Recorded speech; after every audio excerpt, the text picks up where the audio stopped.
Hey, what's up guys? Today's video I'm going to show you how to fix Discord Captcha not working. So first of all, you're going to have to get logged into your Discord account first, then select three-dot icon on your top right, select settings. Under settings, you'll see privacy and security. Here select delete browsing data. And likewise, delete the browsing data. Make sure that you are not deleting actual data, but only browsing history. Now, once you have done that, what you could do is select third-party cookies. Scroll below, select See All Site Data and Permissions. In here you will see a search box.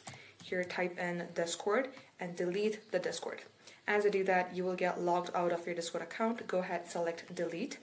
And once done, again come back to this specific settings page.